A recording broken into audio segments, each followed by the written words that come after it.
Hi, folks. Welcome to MH510, week 4 for the summer or spring of 2024.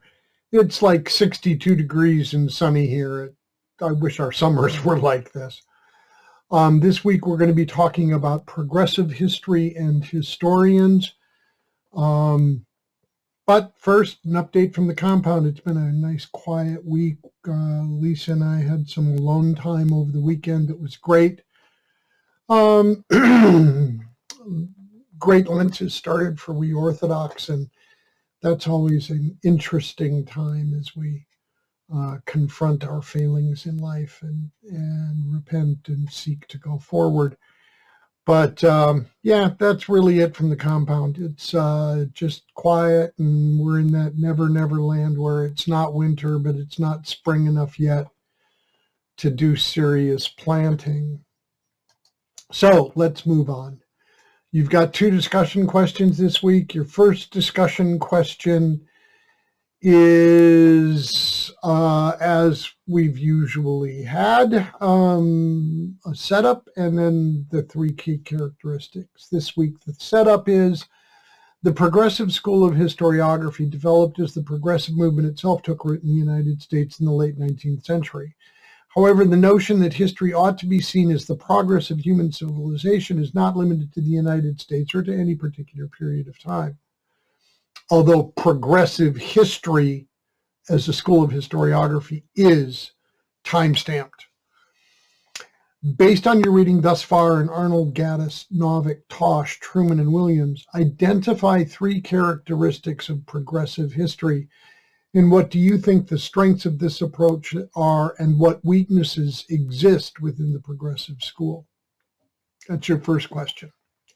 Second question, identify a progressive historian and provide evidence as to why you consider them a progressive historian.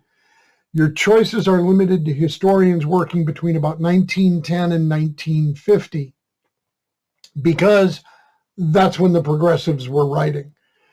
All right, so let's go on and take a look at some things to think about with the first discussion question. There were both political progressives, Teddy Roosevelt, Woodrow Wilson et al. See also Herbert Crowley, see his work, Progressive Democracy. Colonel Edward House, see his work, Philip Drew Administrator, if you really want to get spooked. And progressive historians. So you got progressive politicians or political progressives on one side, and you've got progressive historians on the other. Charles and Mary Beard, Carl Becker, Arthur M. Schlesinger Sr. are representative progressive historians. Political progressivism was to an extent the product of the marriage of the managerial revolution of the 1860s to 1880s with an evolutionary Marxism. In Britain, a similar movement is and was known as the Fabian Socialists.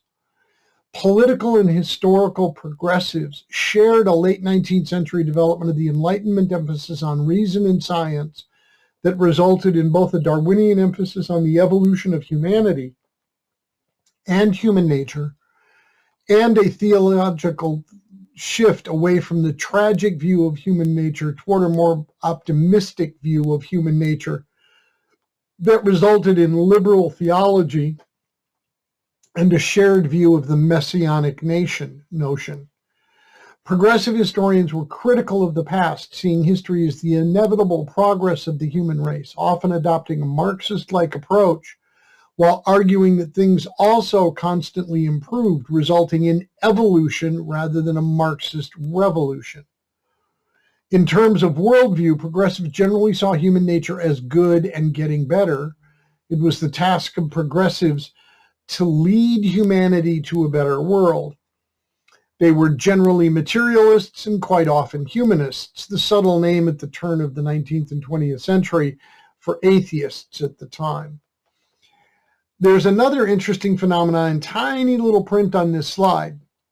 The nationalist school, an outgrowth of von Rankianism, looks at what unifies us as a people. The progressives look at what separates us as people. The consensus school, again, looks at what unifies. The new left looks at what separates, and the neoconservative, neo-consensus school, which never really got traction, we'll talk about that later on, again looks at what unifies us. That's real broad doc terms for the emphasis of what they're doing. As you consider the notion of the progressive school, one might consider that progress, in the sense both political progressives and the progressive historians employ it, is not the iPhone 11 becoming the iPhone 13, or even technology itself.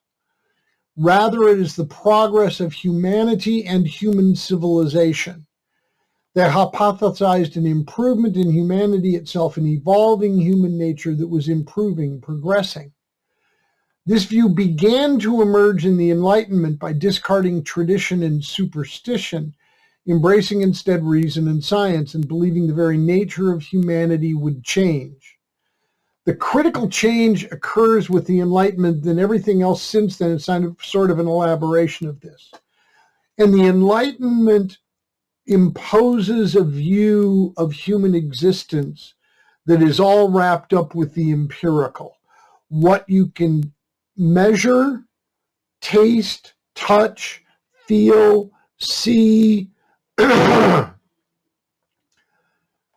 that's reality. There's nothing beyond that. And that's very problematic to me. Reflecting upon the past 200 years, do you think that that is the case? Meaning the very nature of humanity, our human nature, is changing and developing. So with that in mind, reflecting on the last 200 years, do you think that is the case? Your answer to that question will in large measure shape your response to the progressive historians. Whether or not the progressive historians' underlying assumption was correct, they did add to our study of history. Okay, for discussion question 2, identify a progressive historian, provide evidence as to why you consider them a progressive historian. Choices are limited to historians working between 1910 and 1950. Using your characteristics, strengths, and weaknesses from DQ1, analyze the career and works of a progressive historian working from about 1910-ish to 1950-ish. You can use outside sources here for your work, though Novick looks at the progressive historians in some depth. Don't rely strictly on Novick, though. There is also a library lesson and quiz due this week on finding primary source materials. Please watch the series of short videos that provide useful tips for locating primary sources through the library, the web, and the archives by the end of the week. Library research lesson quiz. This quiz will measure your ability to differentiate between primary and secondary sources. Remember, for your final paper exercise in this course, all we're interested in are the scholarly secondary sources. Okay, looking forward a week to week 5, you have to write a narrative history of the Boston Massacre. Narrative histories are a staple of what the public encounters as history. In them, historians tell stories, obviously based on some use of evidence. For academic historians, the rigor required for research does not automatically mean that, in the end, the story itself must be stale or unengaging. While research and analysis are the sine qua non of academic history production, in the end, we cannot spread the results of our work if it is something that people will not want to read or hear about. Here's a little tidbit I'm going to throw in. When we look at the journal articles published in all of the scholarly history journals, on average, each article is read by a sum total of 10 people. That's on average. So that means some articles may be read by dozens of people, or hundreds, or perhaps even thousands. And some journal articles are never read at all, except by the peer reviewers and the editor. For this assignment, select sources only from the list on the last page. Using those sources, and more importantly, your analysis of 4 or 5 selected sources, do not turn in that primary source document analysis of those 4 or 5. We've done that in week 3 with 2 of them. Now build on that, develop your own primary source analysis for the documents you're using for your use, but don't bother to include that. Produce a 1,350 word plus or minus 10% page paper that conveys a narrative account of your topic.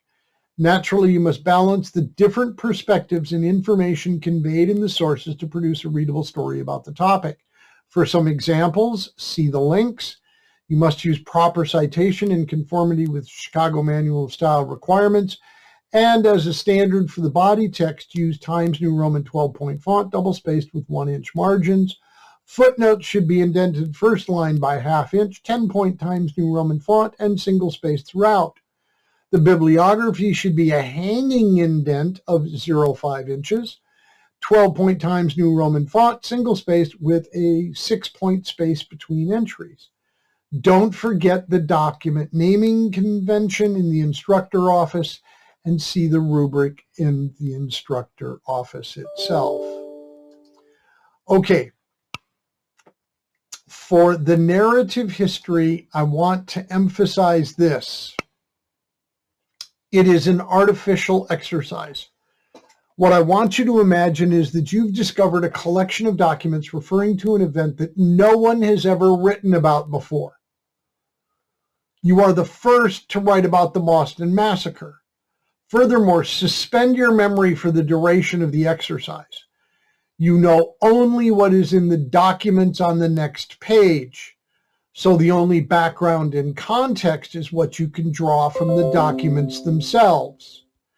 And while some of these documents are titled witness statement or deposition, thus you can safely assume there was some subsequent investigation and or trial, you do not have the transcript of the trial itself, nor any of the attorney's statements. You don't know how it turned out. Much less do you know that it is one of those stepping stones toward the revolution. I want you to look at the Boston Massacre in isolation to write this narrative history.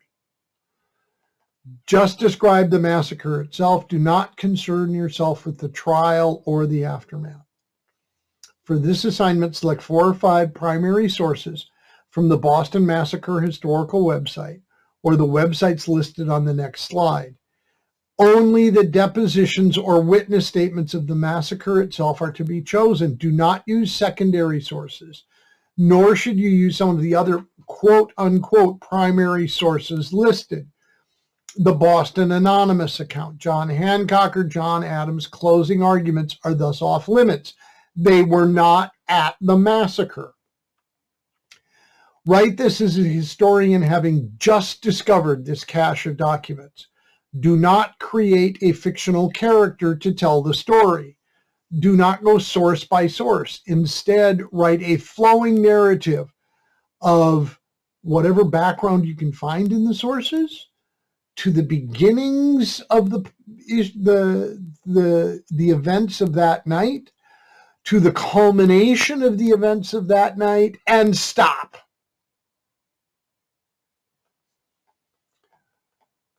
Write a flowing narrative weaving all of the sources into a coherent narrative with a thesis up front. Who done it? Remember, we're writing history, not mystery. So a coherent narrative with a thesis up front and a good conclusion and summary to bring it back around at the end. All right, and then the last slide is the slide of the applicable primary sources from the Boston Massacre History Society website. And then also you can look at alphahistory.com, American Revolution, Eyewitness Accounts, Boston Massacre, or Famous Trials, Massacre 210-evidence. I can't emphasize enough, stick to those sources, only the background and context you can find there, and nothing after they clear the square. Okay? Got it. All right. Y'all take care. Stay safe, and I'll see you around the campus. Bye-bye.